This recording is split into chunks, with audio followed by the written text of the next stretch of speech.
Hours after Trackdown aired Wednesday, the man wanted by U.S. Marshals for a 2022 murder was in custody again.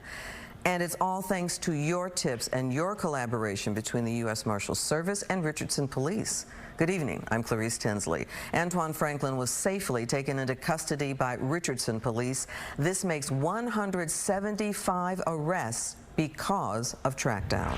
Fox 4's Sean Rabb joins us with this Trackdown update. Sean. And Clarice, you know the saying, of course, see something, say something. Well, that's what happened in this case. That's what these people did. They saw something, they said something, and what they said to Richardson Police and U.S. Marshals made the difference. This Richardson apartment complex is where Antoine Franklin, who was one of 3 initially arrested for the capital murder of Devontae Lampkin, robbed and murdered at an Airbnb in Dallas, was arrested by Richardson Police early Thursday morning, hours after a Trackdown segment aired with the U.S. Marshals North Texas Fugitive Task Force. We had arrested him. He was in jail. He got put on bond with an ankle monitor after being in jail for about a year. And then in June of 2023, he cut his ankle monitor off. A Fox 4 viewer saw the segment, contacted the Marshals and Richardson Police. Richardson officers set up a perimeter with eyes on a second-story unit. Last Friday, Franklin eluded task force officers who tried to grab him in Mesquite. He was a passenger in this white vehicle, driven by a woman who ran at a high speed, at times over 100 miles an hour, to shake squad cars that were in chase. That day, he slipped away, scaling a fence in one fell swoop. But when police knew he was in this Richardson apartment complex and they called him out, cornered, he did not put up a fight. Antoine Franklin was arrested and taken to the Richardson Police Department and jail. A great example of how police, in this case Richardson PD, and the U.S. Marshals, with the right tip from a Trackdown viewer, got a man back in custody who cut off an ankle monitor and vanished more than a year ago. So people know things, and other times they just need to have their memory jogged. That's where Trackdown comes in, and when that happens, they want a way to quickly and safely get that information to deputies or detectives or agents or officers, in this case, U.S. Marshals, and that's what Trackdown tries to do, help the viewer connect with law enforcement to get bad people, dangerous people off the street. Sean, you are showing the teamwork that is out there. Sean Rabb live. Thank you. A Rowlett man is charged with assaulting a police officer after a violent incident at an Irving Walmart. Police say Kivas Holland was allegedly recording upskirt videos of women at that store. Employees alerted an off-duty officer working security, but during the arrest, police say Holland got away by attacking that officer and then stealing his taser. Fox 4's David Santendry live with the details. David. Yeah, Heather, and court records indicate that the man who is now accused of secretly recording women underneath their dresses while inside a Walmart was previously convicted of doing the exact same thing. 41-year-old Kivas Jaman Holland was allegedly recording women underneath their dresses at this Walmart in Irving on Monday, according to Irving Police Department. A police officer from Ore City in East Texas, working off duty at Walmart while wearing his fully marked police uniform, attempted to detain Holland in handcuffs. But as the officer placed a handcuff on Holland's left wrist, Holland turned around and began striking the officer's face and head repeatedly with closed fists. Each time Holland struck the officer, the loose handcuff also struck him, causing a laceration to the top of the officer's scalp. The officer fell to the ground and dropped his department-issued taser. Holland picked up the taser and pointed it at the officer before running away and driving off. Irving police matched the license plate to Holland and identified Holland as the suspect by his driver's license photo. Like, I almost don't believe it. Omar Ayala is one of Holland's neighbors. On Tuesday afternoon, Irving police showed up to their neighborhood in Rowlett to serve a warrant at Holland's home. They had normal clothes on, but they had guns and like vests on and everything. And they were yelling from the microphone saying, come out, come out. Holland, however, was not home. Later that evening, Holland turned himself in at the Dallas County Jail. And he seemed like a really nice guy. I couldn't see it happening because he was really nice. So the fact that he was in a random Walmart recording people is just wow. Like, I almost think, did they get the wrong guy? But then, back in 2017, this apparently happened again. You're right, you did tell me about that. In 2017, Holland pled guilty to secretly recording women on 2 separate occasions at a Walmart in West Dallas. He was sentenced to 1 year in prison. He had been out on parole because in 2002, Holland pled guilty to aggravated robbery and was sentenced to 20 years in prison. I'm like dumbfounded right now. Holland is charged with aggravated assault of a police officer. Right now, he is in the Dallas County Jail just around the corner from me. Bond is set at $50,000, but there is a hold on his bond for now. It's unclear if any additional charges might be coming. Heather, I'll send it back to you. All right, David Sintendry live. Thank you. Ulus police are asking prosecutors to treat the attempted drowning of a child as a hate crime. Yeah, the woman is already facing attempted capital murder charges. Fox 4's Dan Godwin is live this morning with the latest on that case. Dan. And Brandon, the Taran County DA's office says it is reviewing this case. Police here in Ulus say they believe it meets the criteria of a hate crime. Elizabeth Wolf is currently charged with attempted capital murder following last month's incident at an apartment complex pool in Ulus. Witnesses say Wolf got into an argument with another woman and made racist remarks and then grabbed the woman's 3-year-old daughter and forced her head under water. A man in the pool reportedly pulled the girl away. The mother and her family are Palestinians who are U.S. citizens. The White House on Monday posted a message on X regarding the incident. President Biden said he was deeply disturbed by the reports of an attempted drowning of a 3-year-old Palestinian American at a neighborhood pool. The president added no child should ever be subjected to a violent attack and, quote, "My heart goes out to the family." Hate against one community is hate against all of us. And we can't sit around and let crimes like these become the norm in our great state of Texas. Well, it has all the elements of a hate crime. Mustafa Carroll is head of the Texas chapter of the Council on American Islamic Relations, or CAIR. The organization held a news conference this past Saturday calling for the alleged attempted drowning to be treated as a hate crime. State Representative Salman Bohani, whose district includes parts of Ulus, was on hand to lend his support to CAIR's position. 42-year-old Elizabeth Wolf bonded out of jail after her arrest. It's unclear if she also lives at that apartment complex, and again, it's now up to prosecutors to decide whether a hate crime charge will be added to the case against Wolf. Reporting live in Ulus, Dan Godwin on Good Day. After 23 years, authorities say they solved a cold case involving a newborn baby dumped in a ditch in Johnson County. I'm Clarice Tinsley. It ended with the arrest of a former Cleburne High School employee. 48-year-old Shelby Stotts is charged with manslaughter for the death of the newborn known as Angel Baby Doe.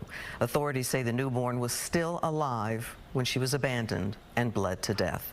Fox source Peyton Yeager is in Johnson County tonight with more on how the case was solved. Peyton. Clarice, the Houston area lab that helped crack this cold case tells me this was a difficult DNA to build. The DNA was contaminated and hard to work with. Meanwhile, here at the Johnson County Sheriff's Office, investigators wanted to make sure they had the correct suspect. Nearly 23 years ago, a newborn baby girl was found dumped in a ditch on a small road just off I-35W between Burleson and Alvarado in Johnson County. In 2001, a person picking up cans discovered her wrapped in a jacket with the umbilical cord still attached. The medical examiner determined the baby had been born alive, but then bled to death. The Johnson County Sheriff's Office referred to her as Angel Baby Doe for the last 20-plus years. Tuesday, the Texas Attorney General's office announced the baby's biological mother, 48-year-old Shelby Stotts, was arrested on a second-degree manslaughter charge. The AG's office plans to prosecute this case under the laws that were in place at the time of the offense, which is common in cold cases. Baby does, murdered children, there's no one to advocate for that case because the victim is usually murdered by the people that would have advocated for them. And so that case is just cold.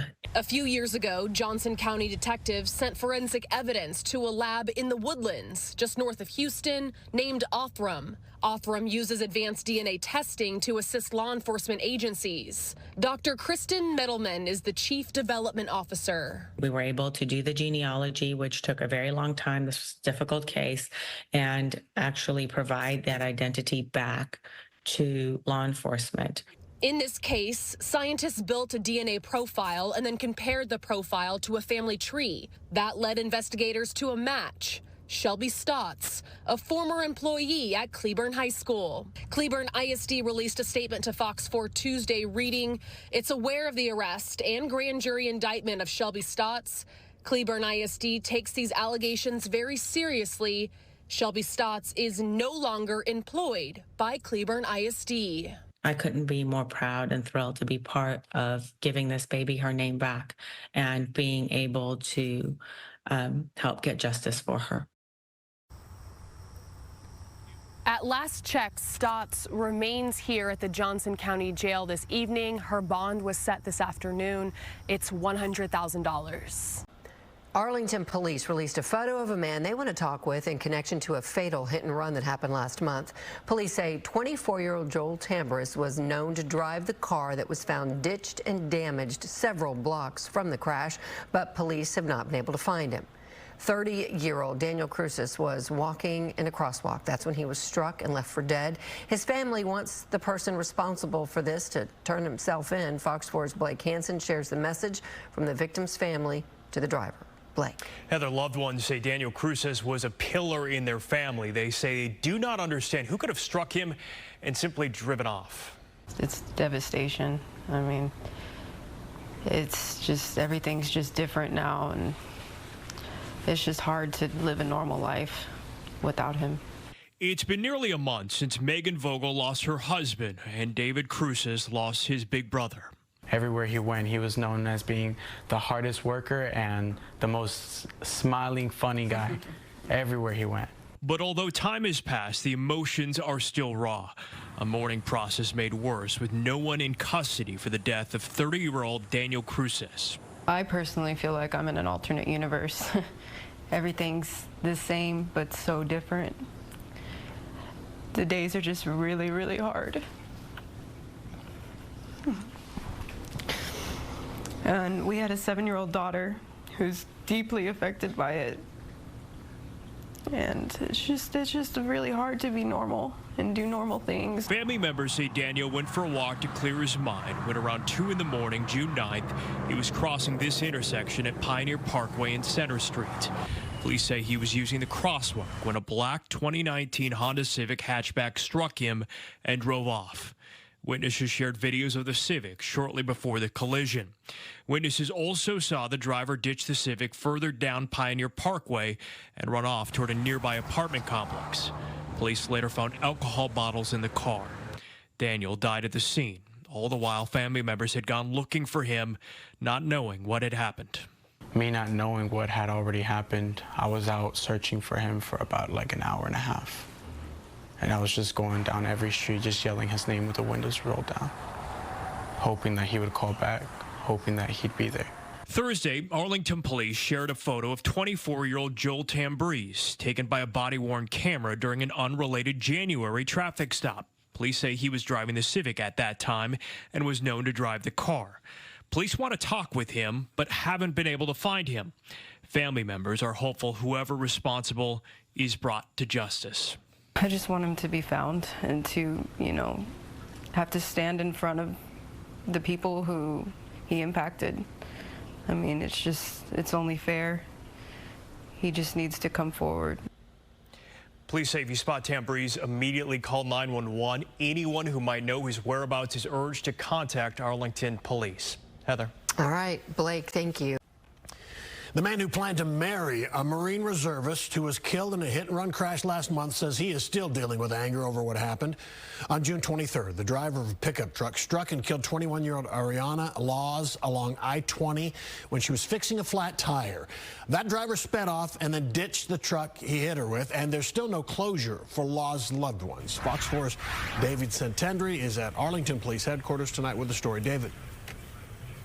Well, Arlington PD tells me it is investigating, quote, solid leads, but at this time, no arrests have been made for that hit-and-run driver.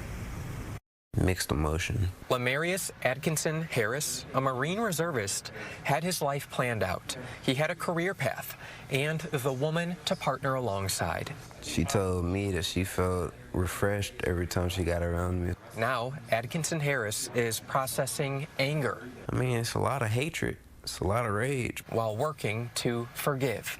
Don't look for revenge.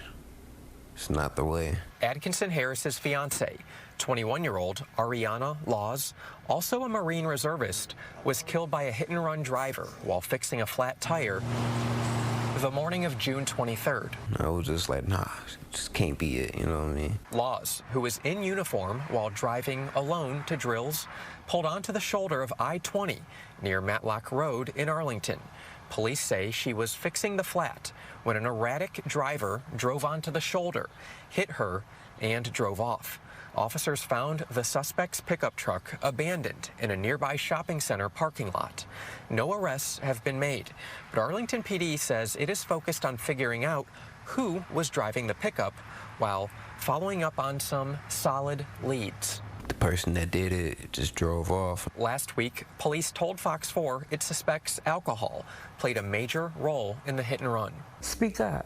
If you were drinking and driving, own up to your ownership. Atkinson Harris's family says there was never a question about who he was supposed to marry. He showed me the ring, and I was like, I said, for real? He's like, yeah, I think she the one. You have to be with this woman. Now he works through grief and hopes whoever was driving the truck is brought to light. At least give us some closure, you know? And police say that abandoned truck that they recovered is a 1975 Chevy Cheyenne, a very distinctive truck that hit-and-run driver was driving in. So again, that is in Arlington PD custody. And as always, if you have any information on this case, you are asked to contact police here in Arlington. But for now, Steve, send it back to you. A man was shot and killed shortly after telling his grown son to stop playing with the gun he was holding. Fort Worth police say when the gun fired, it was no accident, and that son is now charged with murder. Fox 4 Stephen Dial joins us with more. Stephen. Court documents that we got a hold of today said that the gunman, Xavier Bass, the man's son, planned to drive to North Texas and then, according to the court documents, check himself into a mental hospital. The exact cause and motive for this is unclear. 27-year-old Xavier Bass is still in a Georgia jail after being accused of killing his father, Gene Bass, in front of his Fort Worth home. Gene Bass was shot multiple times and died at the scene. Flowers and American flags are now in the yard. Bass was an Army Master Sergeant and JROTC instructor at North Crowley High School. He appeared in a video the district posted on YouTube in 2023. It's just an amazing feeling to be able to see a cadet, a student, come into the room not knowing what they want to do, and then by the end of their senior year, they know exactly what they do. The shooting happened Friday, June 28th. Court documents say a witness saw Xavier Bass pull up in a black Mustang and get out of the car, tossing a handgun in the air. Court documents say the witness heard Gene Bass say, quote, "Boy, stop playing with that gun before you shoot someone." Moments later, Gene Bass was shot multiple times and Xavier Bass drove away. Court documents say home surveillance video captured the moments leading up to and after the deadly shooting. Xavier Bass was arrested a day later in Georgia. Court documents say a woman who knew Xavier Bass in Georgia says he told her weeks before the shooting, quote, "Xavier broke down and told her that he needed to drive to Texas and that she would find out why when she saw it on the news." She says she was trying to calm him down and prevent him from going. Investigators say she was present when Xavier FaceTimed his father, saying he was going to come to Texas. The woman said Xavier blamed his father for, quote, "He felt his dad could have made things better and not left him with his mom to struggle." On the day before the shooting, Xavier allegedly told the woman, quote, he was going to drive to see his mom, sell his Mustang, and check himself into a mental hospital. She and others attempted to call Xavier on the day of the shooting, but they never heard back. Now, what's unclear is how long it will take the process to get Bass from Georgia and extradite him back to Texas. So we're waiting on an update from police on that. All right, Stephen, thank you. One of two Taran County jailers released on bond for murder must wear an ankle monitor and remain on house arrest as part of his bond. Officer Rafael Moreno and Lieutenant Joel Garcia turned themselves in this weekend and both posted bond. A grand jury indicted the men last week for the April death of a Taran County inmate. Cell phone footage recorded by Garcia shows Moreno put his knee on the neck and shoulders of a handcuffed Anthony Johnson Jr. Johnson's family set to speak tomorrow. Fox 4's David Centenary has an update. David. Yeah, after those murder indictments, as you just mentioned, both of those jailers turned themselves in this weekend, and both are now out on bond. It was not surprising to see them indicted. Two Tarrant County Sheriff's Office jailers turned themselves in on active murder warrants this weekend. Cell phone footage released by the Sheriff's Office shows jailers struggling with inmate Anthony Johnson during a routine contraband check in April. Officer Rafael Moreno's knee is on Johnson's back and shoulders, while Johnson was handcuffed. Moreno turned himself in Saturday. He posted a $125,000 bond. A bond condition places Moreno on house arrest while wearing a GPS ankle monitor. But it did seem like he was not doing what he should have been doing. Russell Wilson, a criminal defense attorney and former prosecutor not related to this case, says Moreno might claim in court that he was following orders and he did not think he was causing harm. If found guilty, there's a wide range of punishment. You know, the range of punishment for murder in Texas is 5 to 99 years. You're not eligible for probation. Lieutenant Joel Garcia, a supervisor who recorded the video, which delayed medical help, according to the sheriff, turned himself in Friday. Garcia also bonded out, but conditions of the bond are not yet available online, an argument Garcia might provide in court. You know, I imagine that he is trying to record to suggest that we are doing things correctly. The medical examiner's office ruled Johnson's death a homicide. The cause, mechanical and chemical asphyxia. But methamphetamine in Johnson's system was also listed as a contributing factor. Johnson, a 31-year-old Marine veteran who battled mental illness, was in jail after being arrested in Saginaw for behaving erratically with a knife at an intersection. Texas Rangers investigated. A grand jury was presented the case. A group of jailers are seen on video, but only the two are indicted. They violated internal policy and they committed a crime. Alex Del Carmen is Associate Dean of Criminology at Tarleton State University. Del Carmen says the video shows a blatant violation of use of force policies. They engage in an emotional response that oftentimes leads to somebody's injury and, in this case, death. I reached out to Moreno's attorney trying to get some sort of a comment, but at this point in time, I've not heard back. Moreno, again, was the jailer who had his knee on the back of Johnson. Also reached out to Garcia's attorney. Garcia's attorney tells me he is, quote, heartbroken for Johnson's family, calls this a tragic accidental death, and believes a jury will find that he did not commit a crime. Again, Garcia is the jailer who is recording this incident. As for Johnson's family, they plan to hold a press conference at noon tomorrow. Two 18-year-old men pleaded guilty to a string of robberies targeting postal workers. They committed those crimes all over the Metroplex. Fox 4's Amelia Jones live with details on how they were eventually tracked down. Amelia. Heather, the two men were tracked down back in April after they committed a robbery at an apartment complex in Fort Worth. But they were already on investigators' radar because of cell phone information. Then on April 18th, the two were picked up in a traffic stop, and they had a Postal Service worker's master key in their possession. On Tuesday, the U.S. Attorney's Office announced two 18-year-old men pleaded guilty to a string of robberies against mail carriers in the DFW area. Jared Coleman and Lewis Dixon were arrested and booked into the White Settlement Jail, then transferred to Johnson County. Those who think that they could get away with something like this, just don't do it. That's our message. Don't do it. U.S. Postal Inspector Sean Smith says Coleman and Dixon are linked to 8 robberies over the course of 4 months. The first robbery took place on January 17th and another on January 18th in Fort Worth. The United States Postal Inspection Service put out reward flyers with surveillance photos from those crimes. The two worked together to commit the same crimes against mail carriers in Dallas, Arlington, and Frisco. According to the U.S. Attorney's Office, the two often robbed the mail carrier of their arrow key, a master key to open up collection boxes at gunpoint. When this rise in crime occurred, what we did is we combated that with an initiative, and it has been successful. That initiative is called Safe Delivery.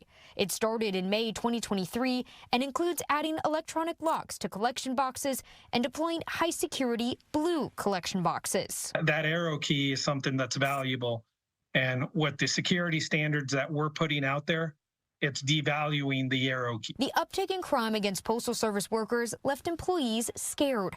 Enough is enough. In February, mail carriers in the DFW area protested for additional safety measures.